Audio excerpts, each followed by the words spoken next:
If you wish to add a photo widget like this on your iPad, I show you how you need to do. Just long press on the empty space you want to add, on the screen. Then click edit, add widget. Now scroll down here and select the photos. If you want to add Google Photos, select this.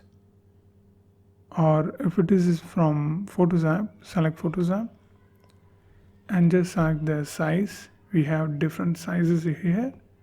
So there are a lot of options for your iPad. You can add the album also. Featured album. You can directly import the folders here. I just choose featured, this size, add widget. So just click and drag like this. You can increase here size. You can increase, decrease the size here. It's completely your wish. Done. It's done.